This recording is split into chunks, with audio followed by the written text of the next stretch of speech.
sit, what side of the aisle you sit or stand, depending on your preferences. I will start by saying yet again, good day, good evening, depending to where you are, good morning. Welcome to this special interview focused on analyzing the recent Zimbabwean elections. I'm your host today, and my name is Farai Mufuchi.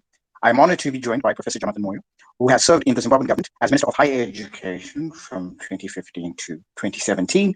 He was previously Minister of Information and Publicity from 2000 to 2005, and again from 2013 to 2015. He was elected in the House of Assembly of Zimbabwe as an independent, I believe possibly at the time the only person who was able to do so, as a candidate in 2005 and 2008. An expert in political affairs and governance, Professor Moyo, thank you for joining us and thank you for being here. But also, before you come in, Professor Moyo, I want to share a fun fact about the professor. Many may not know, and many may know, that he is a songwriter and a prolific producer as well. So all protocols observed. Professor, good evening, and thank you for joining us. Good evening again. It's my pleasure to join you and have this opportunity to unpack a major and currently topical issue about the state of our nation. How are we proceeding? Right. Yeah, no, thank you so much. So I was thinking to start off with, Professor, to start off with the sort of giving a sense of background, not delving straight into the elections as it were, but starting off with the build up to the election, because you wrote extensively, quite critical about issues relating to that, be it the presence of a manifesto or the absence therein of a manifesto, but equally how the build up in itself was going, how you perceived it from an analytical perspective. What I wanted to start off with, if you could provide us with an overview of that particular the background of the election, and equally the key events leading up to it. Thank you for that. There is a temptation to want to define or understand an election in terms of events. But I think this was an election like no other. And from where I sit, it would be useful to look at this election, or at least the background to this election, in terms of major factors that preceded it. Hello? Sorry, Professor, sorry, there was a bit of background noise. I've just removed that. Please proceed. Thank you. So, quickly and briefly, I want to suggest to you that it will be useful to look at the background and to some extent the events that preceded and in some way defined this election in terms of what I see as 7 major factors or even talking points. And the first one is that we must remember that this is the first election we are having or have had as a country since the events of November 2017. This is significant to keep in mind because unlike the last election, and since that was what happened in 2017 was quite major, that military coup, this one has not had that as a background. It's the first time Zimbabwe is having an election as if nothing had happened before, and yet in the back of our minds, we know something major happened. Secondly, this is the first election, and these are important issues to point out because they, in fact, in my view, defined the election. So this is the first election since 2000, since 23 years ago, we have had without the MDC, the Movement for Democratic Change, as one of the 2 major contenders. Thirdly, This is the second election in 23 years which ZANU-PF has faced, or in which a contender to ZANU-PF is a new political party, a major new political party. The first time having been in 2000 when the MDC came up.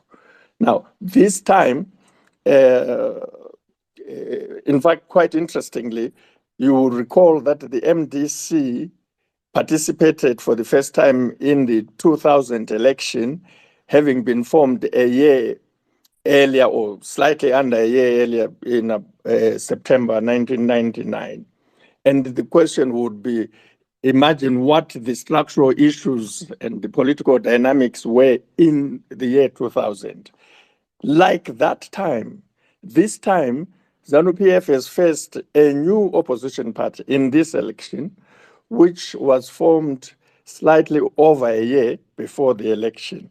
So there is an opportunity, if we want to understand, because this is not the first election we're having, there is an opportunity there for an insightful comparative analysis in terms of how ZANU-PF deals with a new party and how new parties come onto the scene to face a very experienced, historically grounded political party such as ZANU-PF. There was that dynamic at play in this election.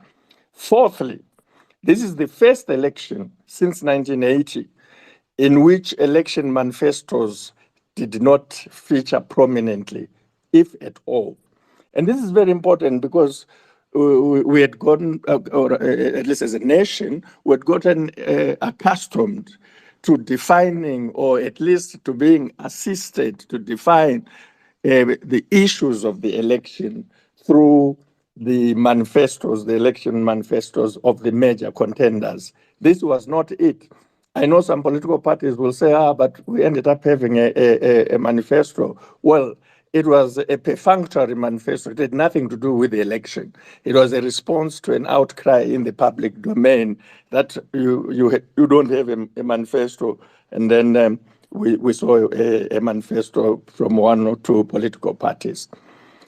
And fifthly, and I think this is very important for this election, this is the first election in 43 years, since 1980, therefore, in which political violence was not a political factor or an election factor. In my view, it is or was, I'm not sure whether as we speak today, the election is over. I don't think the election is over until the public officials elected in that election have been sworn in to assume their responsibilities. That's when the election is over, in my view. But this is significantly in a major historic way, the first election in which political violence was not a factor. It was arguably, from my point of view, the most peaceful election since independence. And as Zimbabweans, this should be an important thing because we have foreigners, some who were not even born in 1980 or 1985 when we had the second election, or 1990 when we had the third, and so forth, who want to say a lot of scandalous things about this election without taking into account how far we have come, or where we have come from. I'd like to come back a bit. We'll come back to that point. I think you're alluding to the SADC report is my assumption there. But we'll come to that. Just to dwell on the 4 points or 5 points you've raised, I want to dwell on two. Yeah, but just do me a favor, because that was the fifth point. Let me just, without getting into them, mention that the sixth point is that this is the first election in three, or in fact, since independence, where the outcome of the nomination court became a contested area and almost derailed the election, almost compromised it. It's a major talking point. Why did the nomination court almost wreck this election? That is the sixth point. The last point is that, and I thank you for allowing me just a few seconds to point this out, because it is as significant as the fact that this has been the most peaceful election, namely that this is the first election since the creation of the Zimbabwe Electoral Commission as a constitutional body 15 years ago in 2008, in which ZEC has been more transparent than in the past, more professional than in the past, and significantly more responsive to public concerns. For example, regarding its handling of the delimitation process, the nomination process, to the point of siding with a major political opposition party whose nominated candidates had been challenged by registered voters associated, it was believed, with ZANU-PF. I see a lot of things being said about ZEC, but we can't, and it would not be responsible for us to see this election as if it's frozen in time without a history. If we see it in a historical perspective, we would have to appreciate as a country that ZEC was a different institution this time around. I thank you. Thank you, Professor. So out of those 6 points, very major points, I think. I'd like to start off with the point you mentioned about the nomination court, because it also sort of speaks into the initial question, which was about the electoral background and equally the build-up to it. The bone of contention, I believe, would have started from there, that point of ignition, if you will, be it the case of the 12th in Moyo, or the case of Kasukwere, perhaps, in which nomination processes were a major concern. Why is it different in this particular election in comparative to the other elections, do you believe? Yeah, first of all, I think it would be a mistake to restrict this issue, an important one, to the case of the 12 CCC parliamentary candidates in Bulawayo, or the case of the nomination of Comrade Kasukwere as an independent candidate. There were over 150 cases of disputes over the nomination process or the outcome of that process.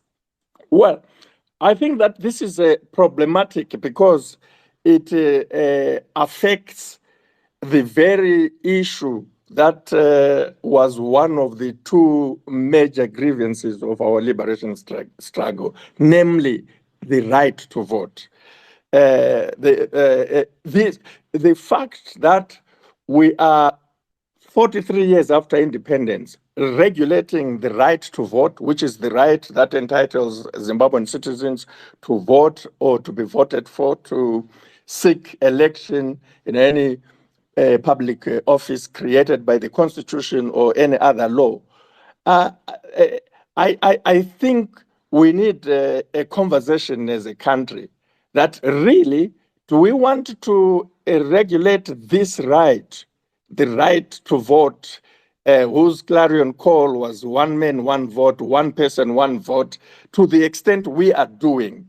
I think much as we have come up with a new constitution and which makes a very strong statement in terms of our political rights as Zimbabweans, we have an electoral act which we have not aligned with that constitution and which we have not aligned with our values and development as a people, as a country, and which has things, some of them inherited from the colonial days, and some of them a product of the years of contestation, conflict, and so forth. So we need to clean our act, our electoral act.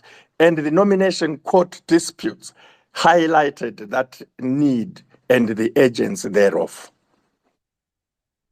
And is it your belief that, but I think fundamentally, actually 2 points here, to the point that you mentioned, but these are issues that come up are 15 years after the fact. Why so prominently this time? What was so unique?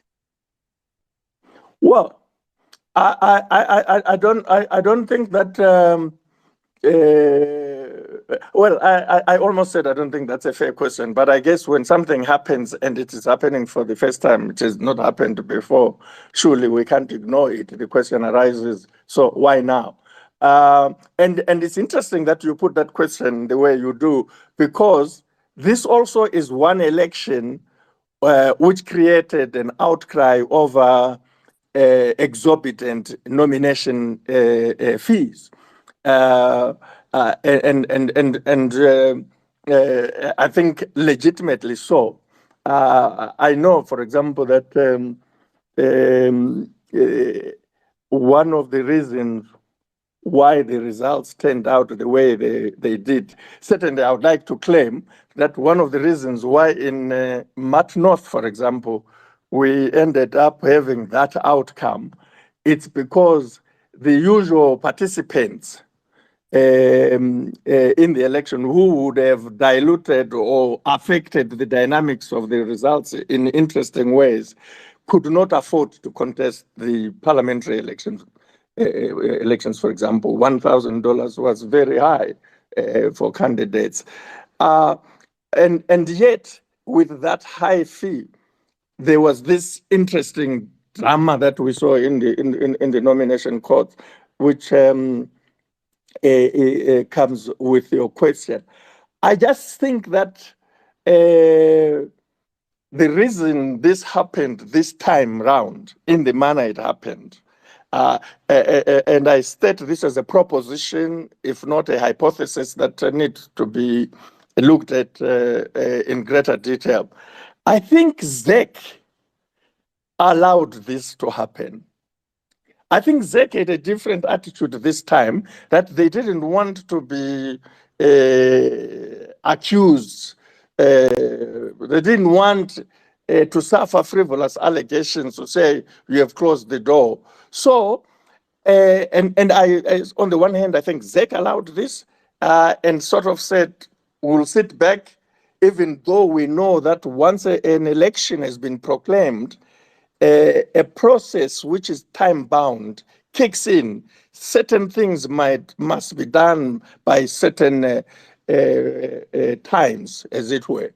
Even though ZEC knew that the election had been proclaimed on the 30th of May, and the nomination court was on the 21st of June, and the election itself on the 23rd of August, it allowed things to drag on. It didn't want to be accused to say, no, you can't continue to challenge this nomination or this issue because of this timeline. And the courts, for some reason, did not insist on timelines, that you've got to bring this or that application, whether to the electoral court or the high court or even the constitutional court for that matter, by this time. If you don't, even if you have a legitimate grievance, we will not hear you. It was puzzling, and it remains puzzling, where I said that there was no insistence on that. I think, if my memory serves me well, in the past, this did not happen because they, meaning ZEC and the courts, insisted on the timelines. Because an election is not an open season. It starts with that proclamation and ends very quickly with the actual polling day. And that ZEC and the courts did not insist on timelines after nomination day is a talking point, and I think is the answer to your question. So while you're on that, just to push back on that particular sort of a session, were they legal instruments to allow them to do that? Are they legal instruments to do that? Well, I found myself not wanting to check too much on that, but you will recall that when the litigants were now meeting each other in court, they were claiming, some of them, that they, I don't know what you mean by legal instruments, but what the litigants were claiming was that they were, like, for example, the challenges to the nomination court litigants argued were supposed to be brought to the electoral court within 4 days after the nomination court. And they said that this was within the rules of the electoral court. But as you will recall, a number of the cases were not brought by contestants who had emerged from the nomination court on the 21st of June. Many of the very exciting and dramatic ones were brought by people who were not even contestants in the election. And this is one other dynamic that featured prominently in this election. You will recall that the Xavier Kasukuwere case, which is a major one coming out of this election, was brought by Lovedale Mangwana, who was not a contestant and was not even a registered voter in Kasukuwere's constituency, but is a Zimbabwean with the right to vote, and the Constitution entitles them. The Zimbabwean Constitution doesn't say you can bring this matter if you are resident in the Constitution, or in the constituency of the person you are challenging, or you are a contestant. But what was interesting, apart from the fact that he was not from the constituency and not a contestant, is that he didn't go to the electoral court. He went to the High Court and opened the floodgates for others to go to the High Court, now seeking declaratory orders. And the 12 Triple C candidates who were nominated in Bulawayo were challenged by registered voters in Bulawayo in the High Court. And they were successful there. So I think there is a lot about this which speaks, in my view, very well of our maturity as a society, as a democratic country. I think this development, which made this election unique, is one that we should learn a lot from, and I think it is consistent with the Constitution. These applications were brought by people who were approaching the courts in terms of Section 85 of the Constitution.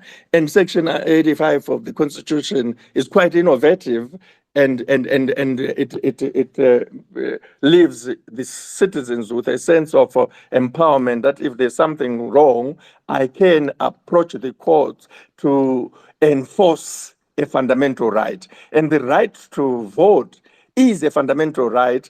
And I think this time, for the first time in the history of our elections and of our country, we saw very robust enforcement of the right to vote beyond just being given a ballot paper at a polling station and putting it in that ballot box. We are beginning to understand the full meaning of that right, and perhaps in the process to appreciate why it was one of two grievances that fueled our liberation struggle.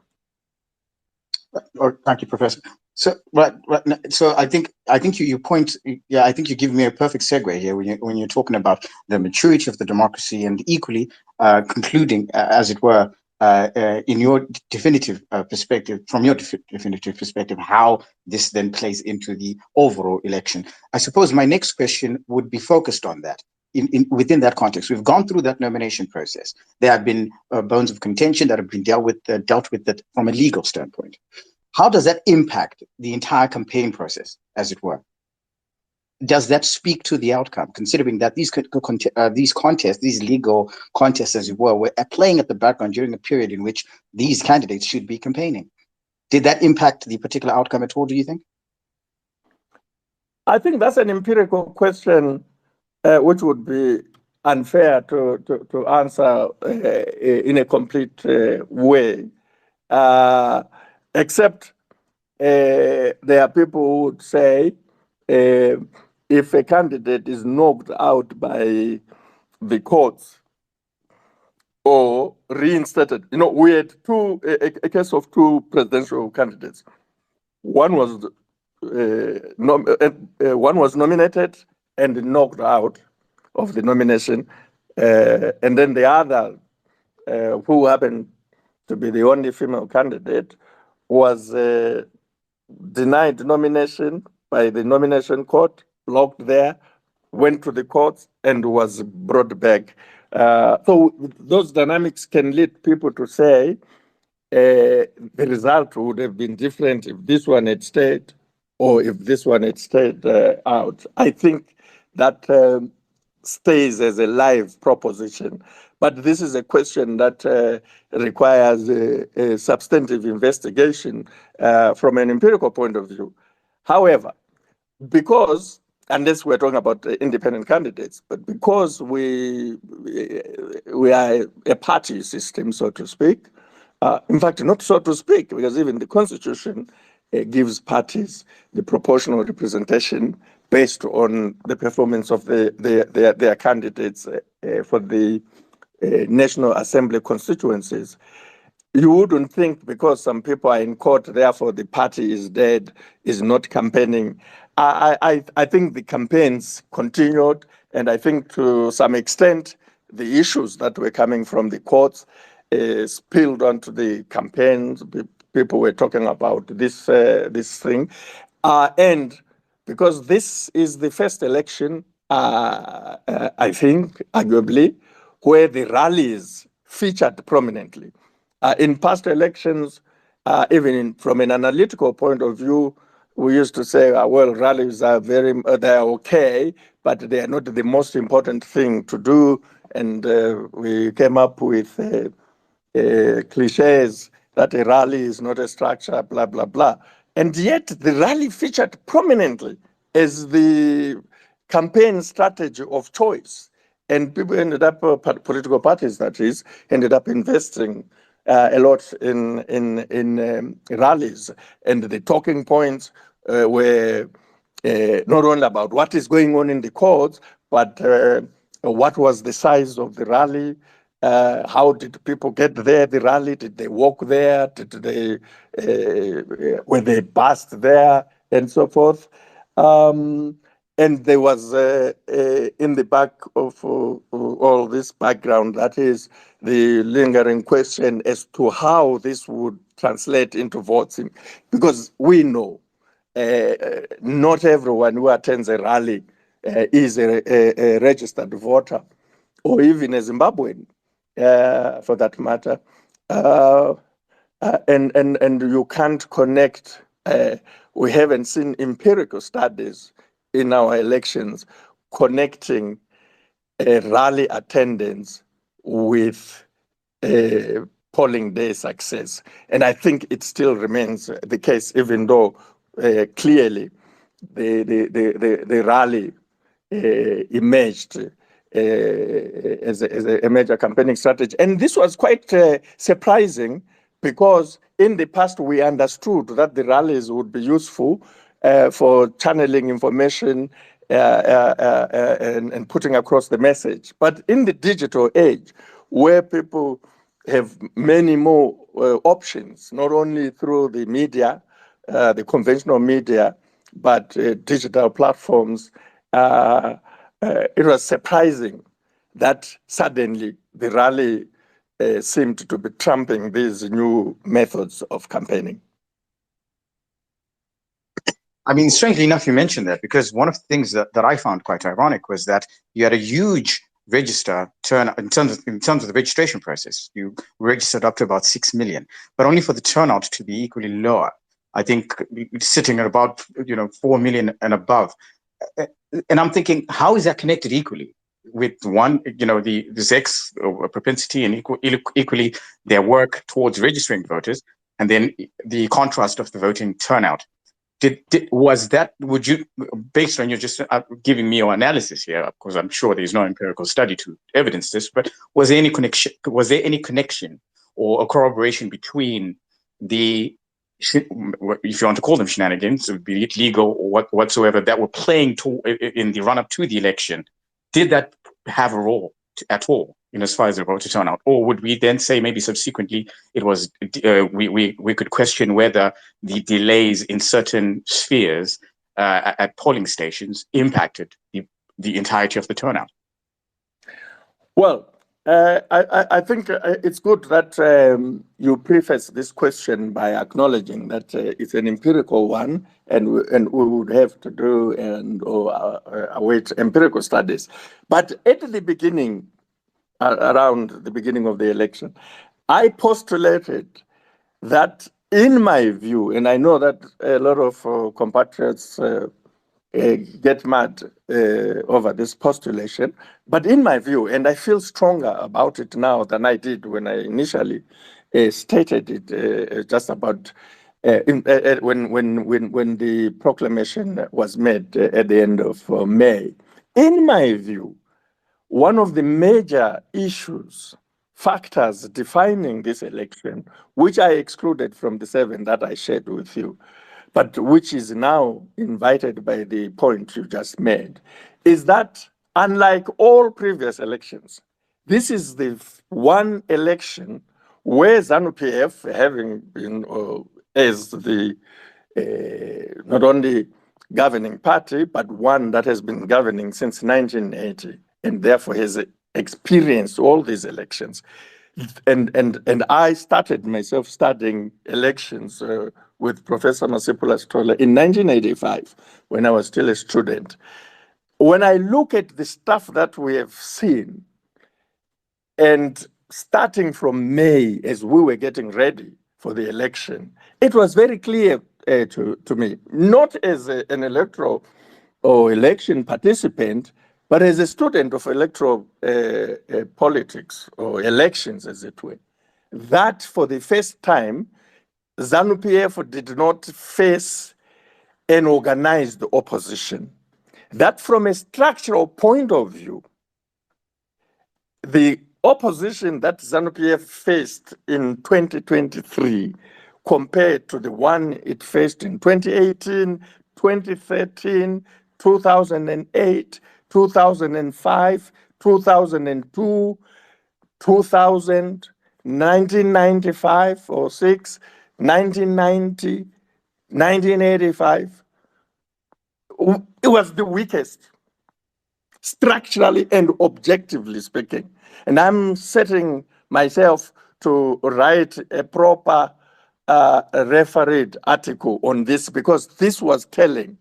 I think this idea that you can have an opposition riding on popularity, banking on popularity, and not having the usual structures that political parties must have in order to mobilize, in order to excite people, in order to harness and reap or harvest from sentiments of the moments, including protest. I think that idea, if people really want to sit around the table and be serious, they've got to understand that you can't have a political party which says we are popular, but saying so because it believes that the other party, namely the ruling party, is unpopular. You know, you say we are popular because they are unpopular. And therefore, in an environment like this, where either the cost of living is biting, either questions of lives and livelihoods are tricky, there is no way people will vote for the ruling party. They will vote for anything that is there, and we are the ones that who are there. We can't be ignored. I think certainly for opposition parties or parties in future in Zimbabwe, 2023 provides a powerful case study of what not to do as a political party.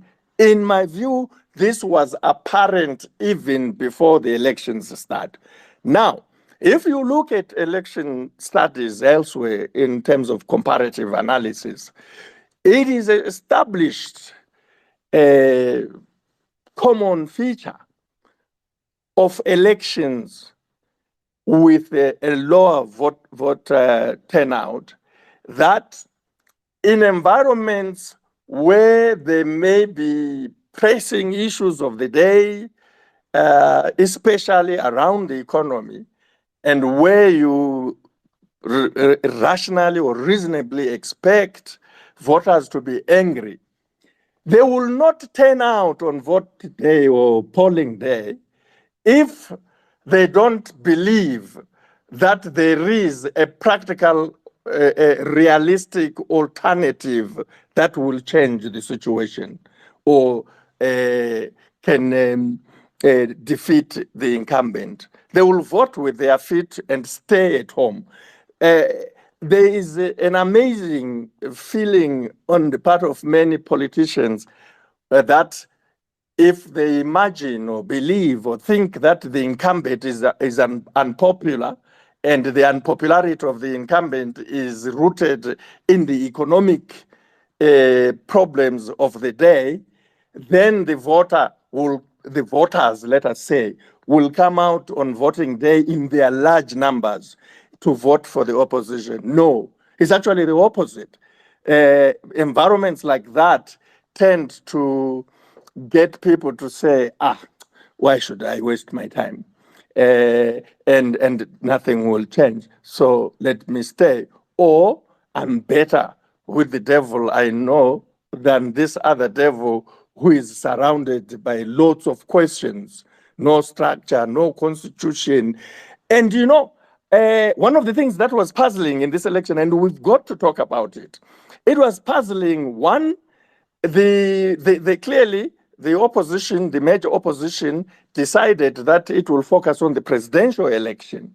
But it did not have the instruments necessary for that. A lot of people were surprised that the Triple C rallies, which were very well attended, all of them featured just the presidential candidate. And the presidential candidate ended up being the MC, the main speaker, and so forth, and not bringing people from that community or from the party. And the optics left the impression that there is no depth here. Where are the other people? So if these guys win and form a government, surely they will not form the government with this one guy that we like listening to. Where are the other guys?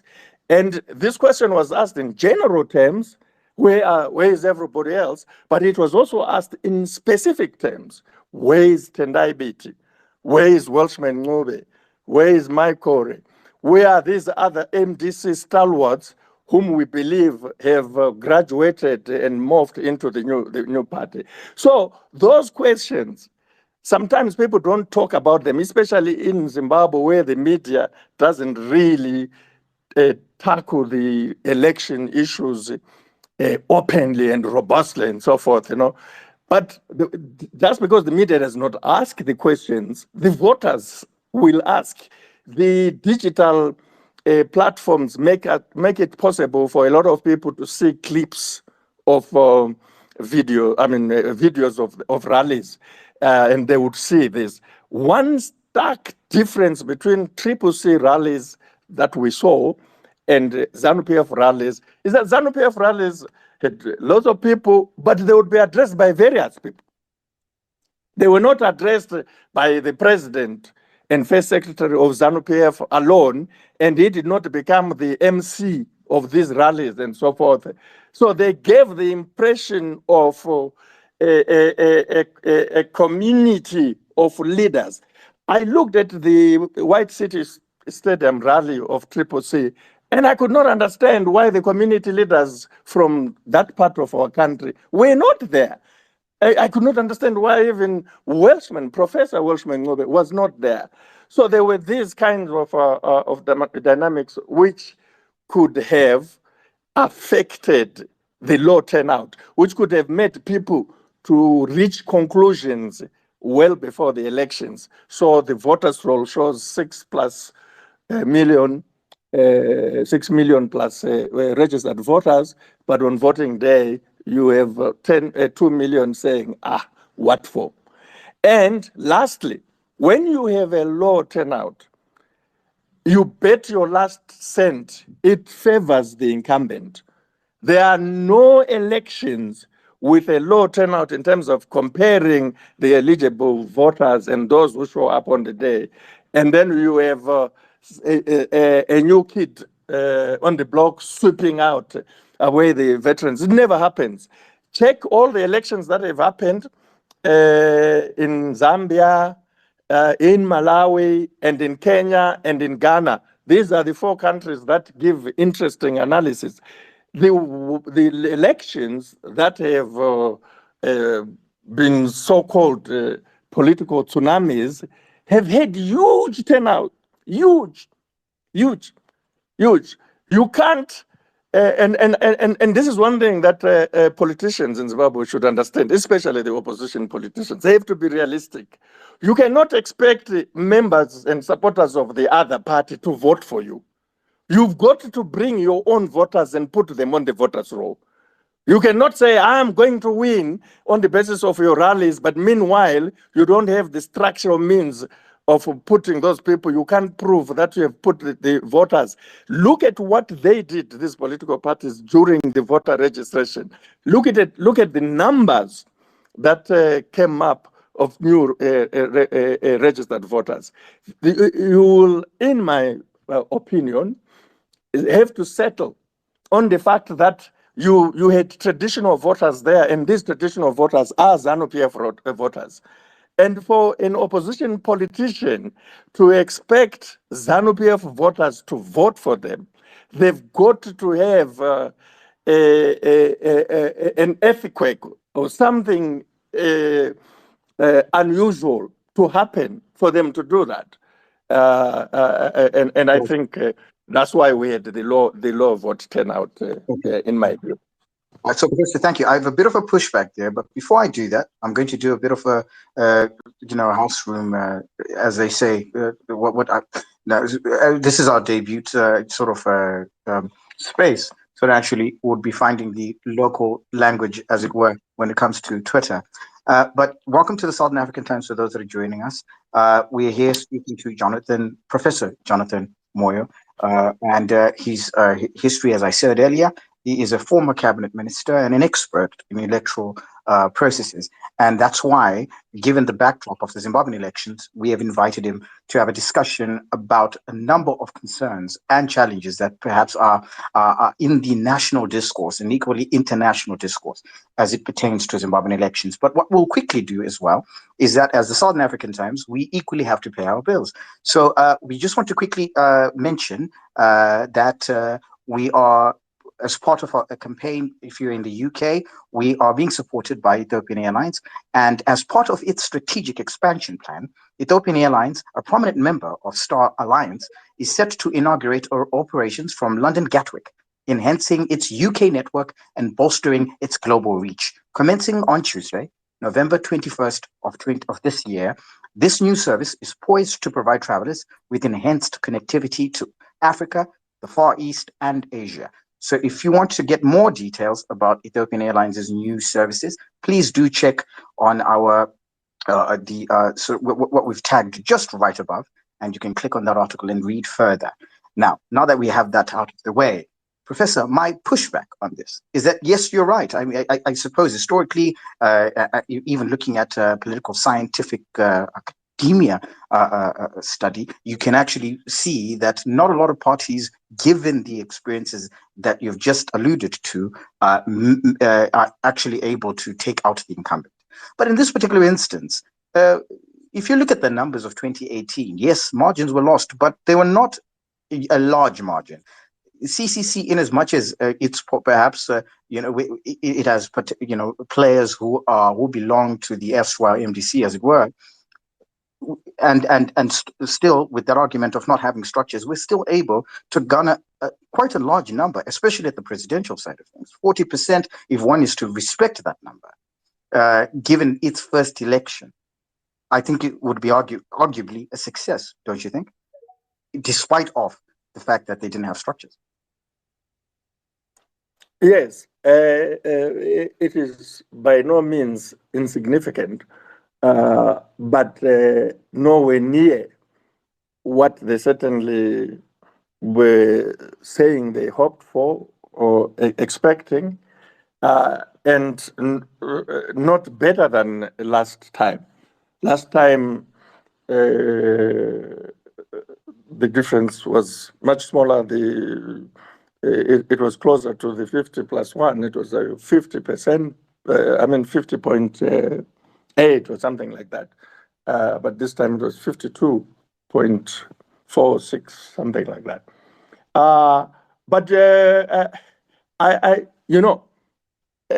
My point of emphasis was that there's no, and this is an analytical point, not a political point.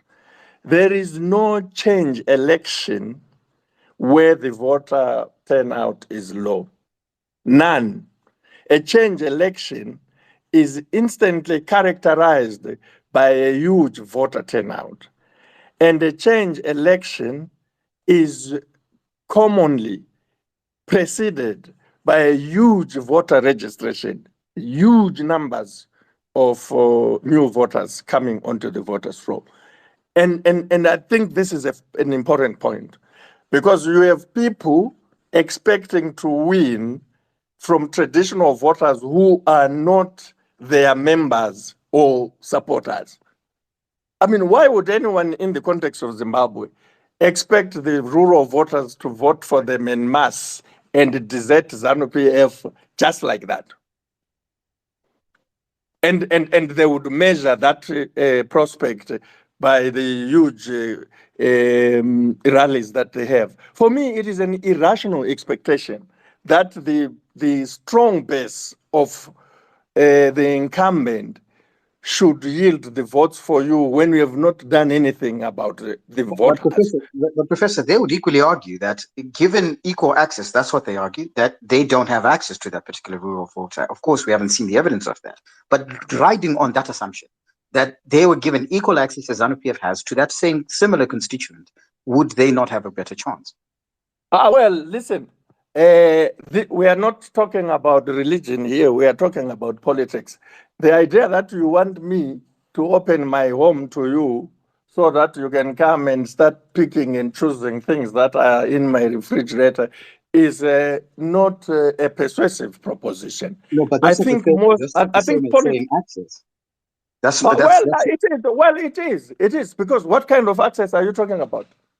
They're saying that they're are you talking about rural access? I guess, listen, if it is a question of... In particular, which is the largest voting constituency, they are saying that this is their argument, that they don't have equal access as ZANU-PF does. No, but I hope you understand what I am saying. I think the issue of access should be, if I'm hearing you correctly, there is access that should be in terms of the law. And it is very sound to say when there's an election, there has to be equal access. Except I don't think you yourself are representing them well. I'm framing it from the legal perspective. They're saying they have no access, there's intimidation and so forth. I'm saying, could you rebut in that particular context?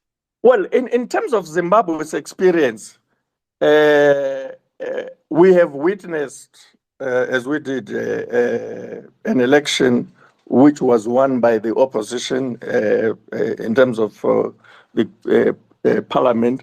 I think one instructive election that I would imagine a serious opposition party today in Zimbabwe would study very carefully is the 2008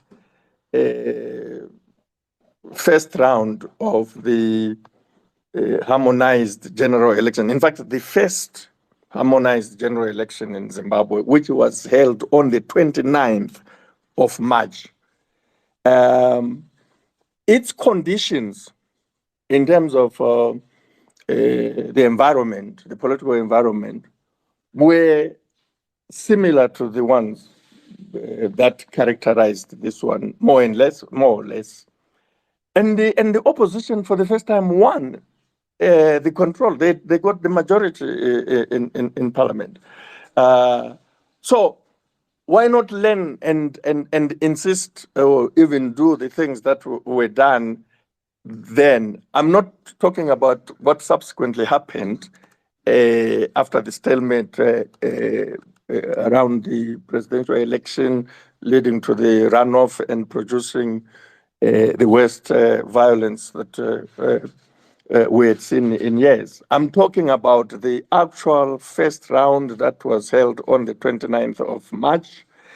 And I think that is the best answer to your question.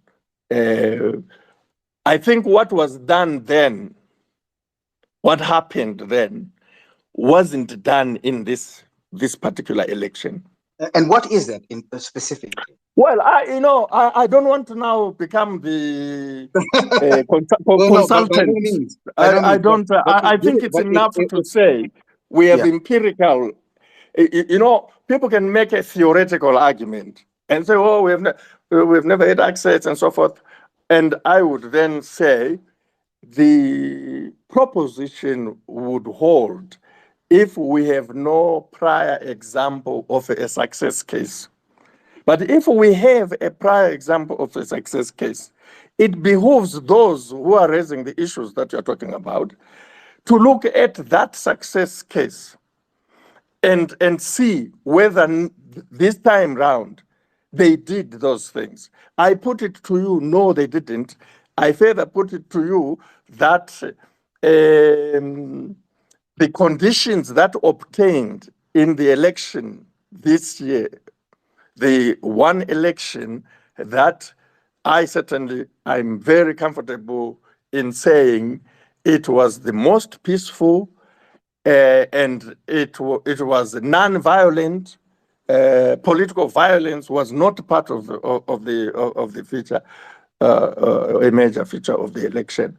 Professor, I And noticed therefore, that, sorry? So I noticed that you mentioned this a lot, that the non-violent feature is sort of like a place of emphasis for you, given the history that you know of Zimbabwe. I wonder then, therefore, that given that it was not as violent as other elections, no, I'm not saying it was not as violent. I'm saying it was not violent. Not violent. Not There's violent at all. Right. Okay, great. No, and thank you so much for pointing out that difference. It sort of leads me to my next question, in which one of the bone of contention in as far as the political landscape is concerned when it comes to Zimbabwe is always the question of legitimacy. So is the non-violent element a perspective to include when we try to derive legitimacy? Well, legitimacy is in the case of our elections often cast less in legal terms and more in political terms. To that extent, yes, because violence instantly gives the perception of unfair advantage. It's not what those who fought for this right to vote and choose those who will govern to resort to. So yeah, it's in fact, because perhaps minus the first round of the first harmonized general election in 2008, which was clearly non-violent, clearly, if we take that and then we take this one, there's no doubt that if people are serious, politics is not an overnight affair. It's not like a football match. It's a process. In a political process, you've got to build on your successes. This is why I was making the point about ZEC, that, you can't review or look at ZEC as if ZEC has dropped from Mars today, or you have dropped from Mars. You have to look at previous performance, and then you look at the particular performance and see whether there were responses. It is my humble opinion that in the context of analyzing and or observing Zimbabwean elections, the absence of political violence ought to be the number one defining feature as to whether the election was legitimate or not, to start with. If I was marking that paper, I would give Zimbabwe 50 points, 50% for holding a non-violent election. Okay, so in short, I suppose you're saying that you can actually, when measuring legitimacy, you can consider the concept, the aspect of violence. Now, which leads me to the next question around SADC. So the SADC observers' mission, they came when in their preliminary report, they pointed out to questions around the aspect of irregularities, and they argue that those particular irregularities may have impacted the outcome. And I've noticed you've written extensively about this. Not to say that you're one-sided. Of course, some would argue so. What is your perception based on their preliminary report? And let us also contextualize it. In that preliminary report, they do give figures, facts and figures. In other aspects, of course, it appears that they are sharing their opinion, as it were. Before you answer the question in its substance, could you begin by defining the role of an observer? I think let's start there, and then you can go into the report in its substantive form. I think that the role of an election is not just an observer, but an election observer is defined by the category itself, which says you are observing an election. You are not running it, and you are not monitoring it. When it comes to elections, there are election observers and election monitors. An election monitor can affect the conduct of an election by saying, you can't do this, cannot do that. And an election monitor is one who is supposed to, required to be intimately familiar with the legal environment of the election, what the law says must be done. On the other hand, an observer is, as I suggested, one who says, okay, you can get someone as an observer, because an observer monitors usually, in fact, in all cases, they would have to be, their roles are prescribed. Therefore, there's a legal provision either in the national law for that, or in cases where it's common for monitors to be there, it would be by some protocol involving a multilateral organization that would have been part of the process leading to the election. It could be an organization like SADC or the African Union. Usually it's the United Nations, where there has been some conflict, and then as part of the resolution of that conflict, a series of steps are taken leading to an election. But observers, you can actually observe you can invite an observer from Timbuktu where they don't hold elections. And you say, come and observe how we run elections. And they will be like, oh, interesting. What's that? What that? They ask a lot of questions. Or you ask an observer from a different legal background in terms of how they run elections in their country and so forth. So it's important to understand that really there is no agreed, widely shared science of election observation. And that's why election observers are invited by the country holding the elections. It's up to them. They invite you. There is no rational country in the world that invites observers who the country thinks will come to make trouble. Because the observer is supposed to say, oh, I see. Even if they say something that they think is weird or they can't understand, oh, I see. And then they say, this is what we observed. We liked this, we're surprised about that. But because either we belong to the same bigger family, either regional family or continental family or international family, i.e. SADC, African Union, Commonwealth, UN, or whatever. We subscribe to these values, such as principles and guidelines that govern the conduct of elections, a protocol that SADC have. The only problem is that when a country is part of a geopolitical dynamic, you can get observers who are invited in good faith, and then they come in bad faith. You can get countries which are supporting certain regional or continental organizations, funding this or that program, saying, we know the Zimbabwean election is coming next year.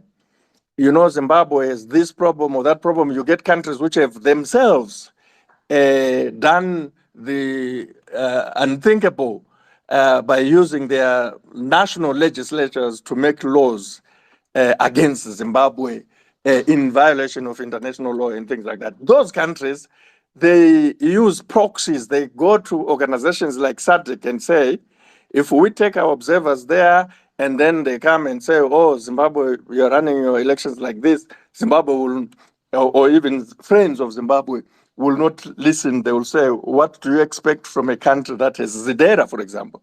So then they get proxies through SADC, through the African Union in particular. Those two organizations are vulnerable to that kind of abuse. Then you get the observers who will now weaponize observation. They come with preconceived ideas. Instead of coming to observe and be helpful, they come carrying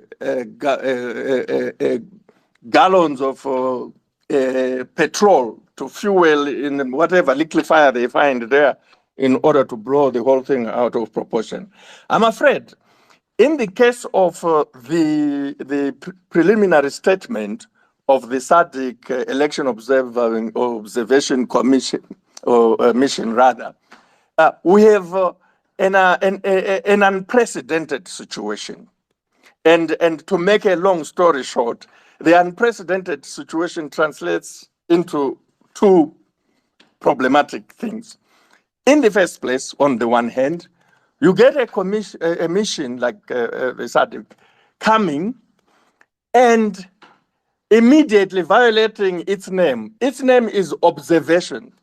It immediately becomes hearing mission. Instead of an observation mission, you get, if you go by the statement, you get Professor, can you make the distinction between what you are defining as a hearing commission, as you did with the monitoring, and an observer mission by virtue of the mandate itself? I think it'll be helpful to me. What I'm calling a hearing is not even what the word hearing captures, in the sense like you are having two parties and you are hearing. It's a hearsay. The better word is hearsay. You get people telling you things, like happened in this case. People said things about freedom of assembly, freedom of expression, nomination of candidates, complaining, participation of women, even though they know we are one of the few countries that has a built-in representation of women in the National Assembly through that proportional representation. We have 60 who come through that. They complained about the participation of women, complained about the nomination fees, even though that matter had been decided, so to speak, by the courts and debated openly by the political society. They complained about the independence of the judiciary. They had things. People went to them and complained about the judiciary. And scandalously, some of the people went to them complaining, hearsay, said that the judiciary has received $400,000 bribes, every judge, and so forth, and created the impression that as a result of the alleged bribery, the judiciary has taken decisions against the opposition. They did not even have the decency to tell them that the reason all the 12 CCC candidates in Bulawayo participated was because of the judiciary. If the politicians were calling the shots, the decision of the Bulawayo High Court would have stood. It would have been upheld. But they don't say that. And you can imagine how reduced the numbers of the opposition of CCC would be, minus 12. But they are there thanks to our judiciary. The judiciary is precisely that. We have higher courts to review the decisions of the lower courts. But the people, and some of the, that's why I'm calling it hearing or the hearsay things, we had seen in the debates and discussions in newspapers, on social media platforms, some of them on specialized platforms like Veritas Zimbabwe, the stuff that the commission, rather, I keep calling it commission, the mission, the SADC mission, not only had things, it plagiarized things wholesale. They just took things which are written there and put them in their, their report. If you are a person who pays attention to detail, you will be very disappointed that the largest item they complain about is on delimitation. That they complain that the Zimbabwe, in fact, the way they complain is we had that the Zimbabwe Electoral Commission did the delimitation exercise in violation of the Constitution of Zimbabwe. We had that they used a section 61A from the former Lancaster Constitution, which talks about an average number of registered voters per constituency among the 210. We had that this is in violation of section 161, subsection 6 of the current constitution, which does not have the word average. We noted that this is in violation of the Constitution of Zimbabwe. This is absurd. And really, if we are going to accept things like that as a country, first of all, this delimitation thing was done last year and concluded by February this year. Secondly, the people who are now going to complain, the people they heard of, didn't want to go to court in February to challenge the delimitation commission.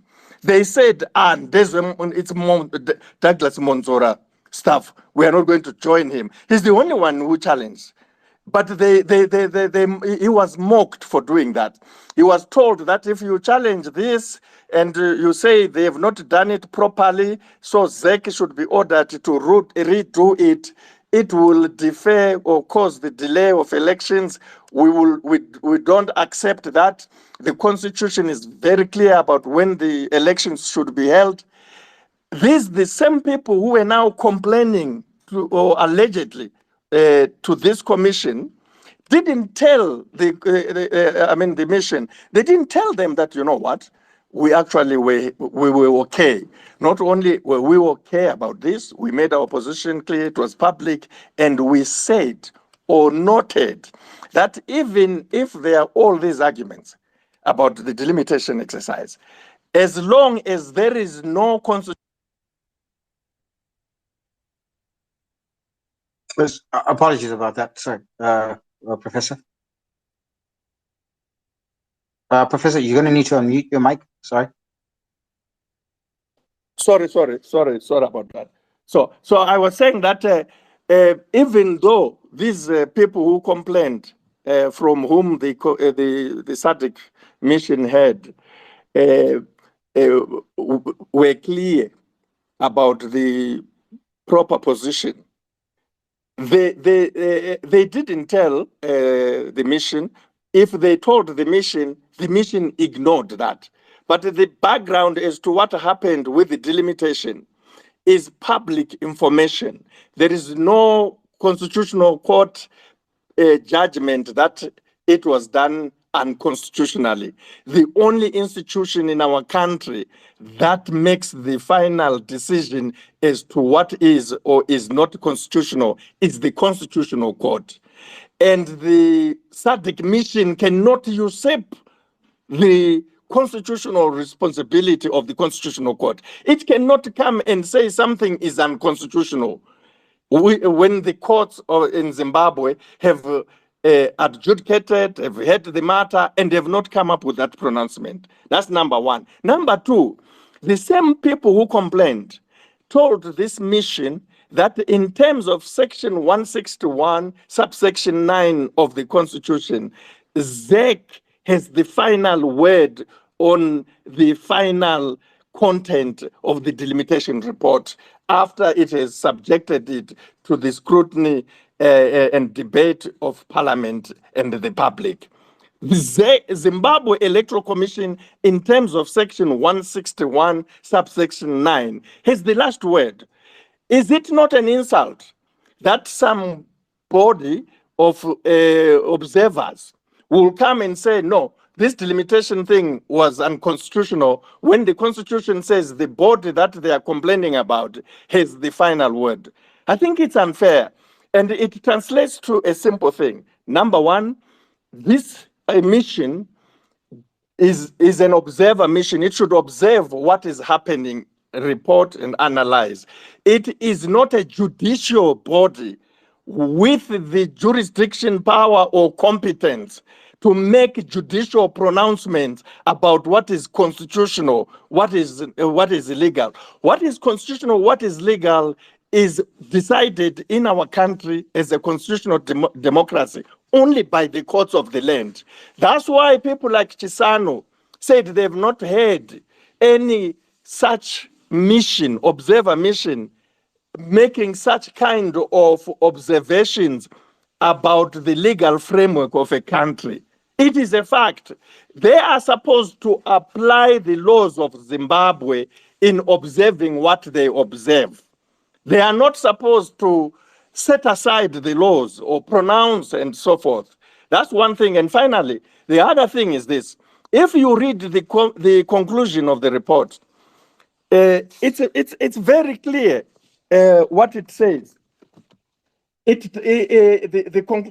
report, for reasons that I think this is where the election observation in the context of Zimbabwe becomes problematic, because the preliminary statement itself about its conclusion, it said the mission observed that the pre-election and voting phases on 23rd and 24th August 2023 harmonized elections were peaceful and calm. However, for reasons outlined above, the mission noted that some aspects of the harmonized elections fell short of the requirements of the Constitution of Zimbabwe, the Electoral Act, and the SADC principles and guidelines governing democratic elections enacted in 2021. Now, this is a hodgepodge.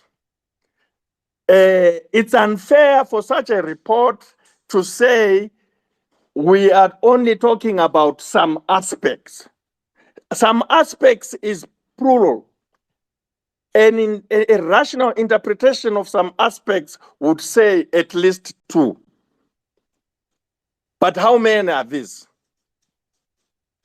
Which aspects can anyone out there in the media who is quoting, and among governments and SADC, who is quoting this conclusion, can they tell us which aspects, some aspects?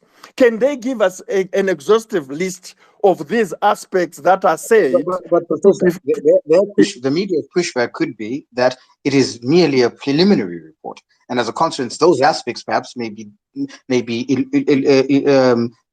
gone into greater depth with a full report. Yeah, but that's a fair position, and that's why then everyone must suspend their judgment. why is Zimbabwe then being described as if, in fact, it has conducted some shambolic elections on the basis of this? I think what you're saying is fair. We will have to wait. We will have to suspend judgment and conclusions until they come up with a final and specific reports as to what are those some suspects are. But given the preliminary report as it stands, what would you assess to have been the geopolitical consequences and equally the international reportage as well? I don't have to assess that. So you have heard for yourselves. You've heard what the Europeans have said. You've heard what the Americans have said, and you have this Mr. Or is this Dr. Neves Mumba going on televisions in South Africa, saying that the geopolitical implications of this inconclusive report, this report which doesn't say anything as to whether, because some aspects of it fell short of the Constitution or the Electoral Act or the SADC principles and guidelines, does it mean that it didn't or wasn't a reflection of the will of the people? I suppose the question then becomes, in light of the fact that the report is not conclusive in itself because it's preliminary, as it says on the tin, why then, given the fact that this report is not concluded, why is it that the heads of Troika, in this particular respect, which is political and security, Namibia and the head of state of Tanzania, congratulate the head of state in which their very secretariat disagrees, at least to an extent, as it were, with the regularity aspect? Yeah, but you know, there were several foreign observers. This one is the only one that keeps being cited. This one is the one which invites reasonable speculation that somebody smuggled a rogue element who is not behaving in the normal way when it comes to the submission and then presentation. And the fact that Namibia, Tanzania, who are members of the organ on politics, defense, and security, have congratulated President Mnangagwa, means that they don't share. They've voted in public. Means that there's only one odd one out, who is the one who appointed this Mumba guy. And by the way, these things are not supposed to be trickery or ambushing your neighbor. Today, it's Zimbabwe holding elections. Elections in Zambia, for example, are coming very soon. And it is important that things like that are done in a way we would expect them to be done the same in Zimbabwe, in Mozambique, and so forth. If people have issues with Zimbabwe, and Zimbabwe has given various people reasons to have issues with it, it's important for those issues to be addressed at the appropriate forum. But to abuse an election observer missions report, and one which is actually badly written, and one which is based on hearsay, and one which is preliminary, and you get people using a preliminary report to make final conclusions. You even get a political party in Zimbabwe which takes a preliminary report to make final demands that on the basis of this preliminary report, we don't want ZEC to hold to have anything to do with elections. We don't want the Zimbabwean judiciary to have anything to do with elections. In fact, we don't want anything Zimbabwean. We don't want Zimbabwean sovereignty to have anything to deal with elections. We want SADC, African Union, and critically, listen to this, and other international players. At least they named SADC and named the African Union, but then they say other international players. Who the hell are those? And why should those subvert Zimbabwe's sovereignty? When that happens, especially if you keep in mind that you're dealing with a preliminary report and people lose their marbles, they want to take and incomplete. Like, you're writing an assignment and your teacher says, see me incomplete. And then you have someone else taking an incomplete product and treating it as a final product, which should now determine the future of elections in the country. With all due respect, that is preposterous. Honestly, one does not have to hold a brief for anyone. But any normal Zimbabwean who thinks that it is okay because you have a grievance to use shoddy work and you are insisting on higher values, higher principles, but you have no qualms about using something that is manifestly shoddy, manifestly incomplete. And as you speak to say, no, now, ZEC, we don't want, the Constitutional Court, we don't want. Why don't you want? Because the SADC election observant mission has said the elections were not conducted in accordance with the Zimbabwe Constitution, Electoral Act, and the SADC guidelines. Some aspects, you don't even say some aspects. You actually say the way they've spoken out there, which is problematic. They give the impression that the report said all aspects. When it says some aspects, they are not honest enough. They don't have the integrity to say the some aspects are the following. For example, the report does have a useful section where they say on the 23rd and 24th, we observed the following. Among the things they observed were polling stations in Harare, Bulawayo, and Manicaland, which either opened late, very late, and some which had not opened by night. They mentioned that there were some that had not opened by 7 p.m. And then they say some did not have all the ballot papers for the 3 elections, especially the local authority election. And then they say this ballot came in fact, the point is they actually complained that they were opened late, they didn't have this. Unfortunately, here are people, all of them are in Zimbabwe on the 23rd and the 24th.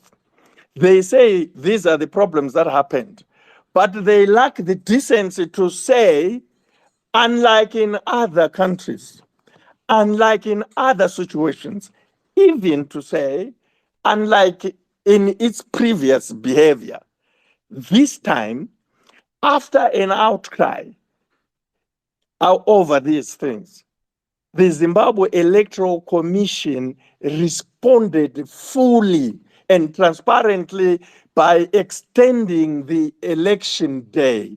And the law defines an election day as 12 continuous hours. These, and they don't even say... but it could have been a difference of delivery, but they did mention in the report that the election day was extended. No, but they don't. But they condemn ZEC for the solution without acknowledging the import and impact of the solution, and they mention that extension in passing, and they leave you with the impression that the problem was not dealt with. You know what? When it comes to electoral bodies, and especially when it comes to instances of voter suppression.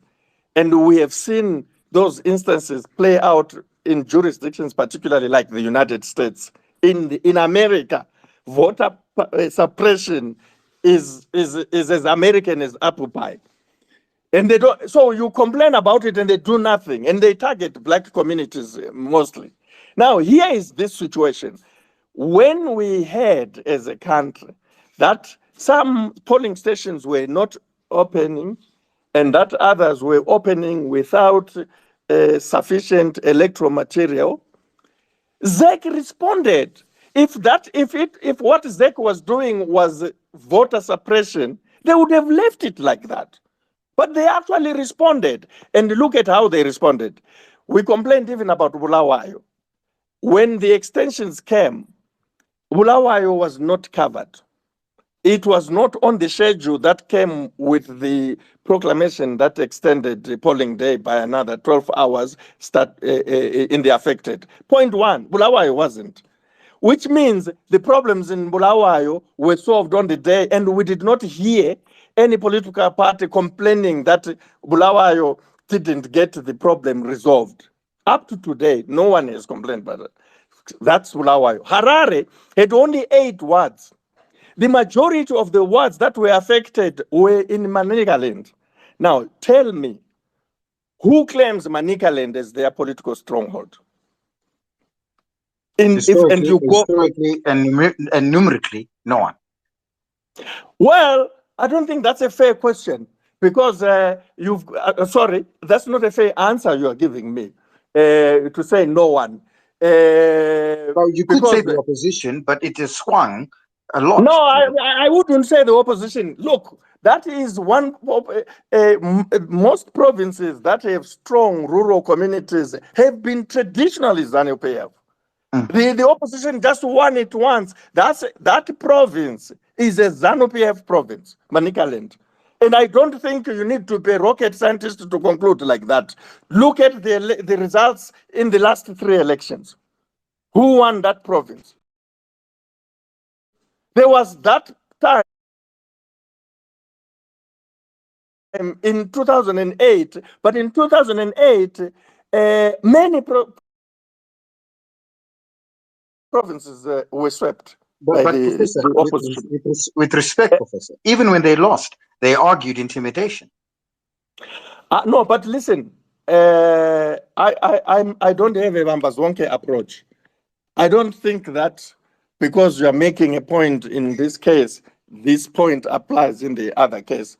If we have exhausted this point, the point I'm making here is about the fact that 3 provinces were affected by the delayed opening of polling stations and by the non-delivery of some voting material on the 23rd of August.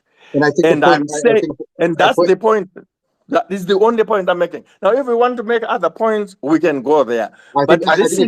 This is an important point, in my humble opinion, because it's a point that is used in a big way. In fact, I should have said abused in a big way in this preliminary report. You know, you don't want a preliminary report that doesn't identify problems that it observed and then identify and acknowledge solutions to that problem. You know, for me, it is a very good standard that if voters go through experiences as negative as those we saw on the 23rd of August in Harare, Bulawayo, and Manicaland, and the problems are brought to the attention of the authorities, in this case, the Zimbabwe Electoral Commission, and it responds to a point where, I mean, in Bulawayo, the opposition swept.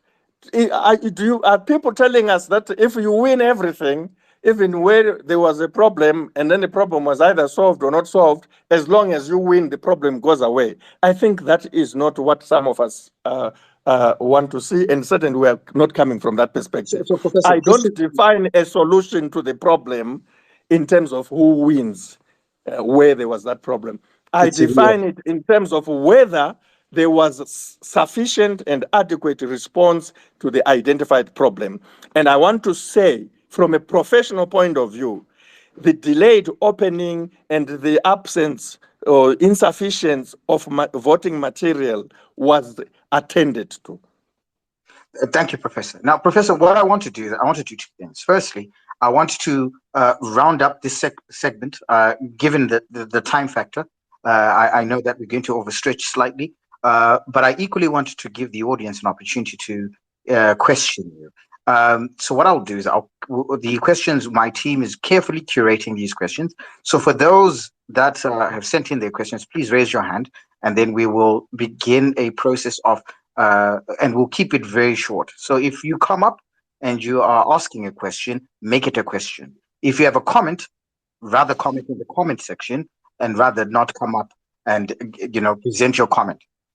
So what we're looking for is people with questions. If you have a question, come up, request, and we will, provide an opportunity for you to ask that question to the professor. But if you have a comment, I rather you comment within the comment section, and we'll be able to pick that comment up and then give it to the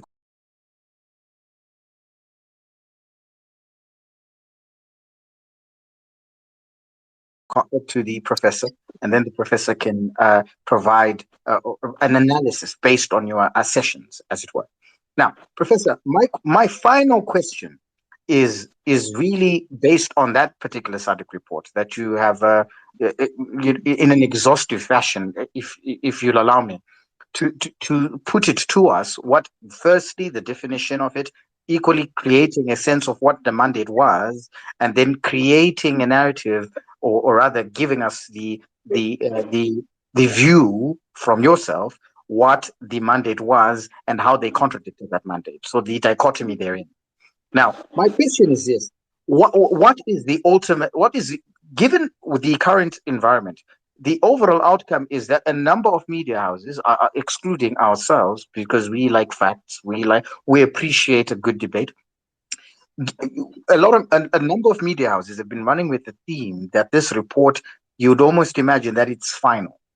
But subsequently, we have an opposition in Zimbabwe that is saying and prefacing its argument, or rather premising its entire argument on the report, suggesting that there should be a rerun of the elections.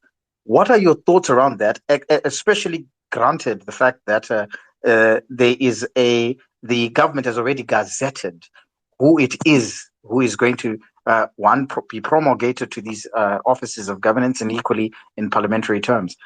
What would be your answer to that? And as you are thinking about that answer, I reiterate to the audience: if you have a question, please raise your hand. Place your request.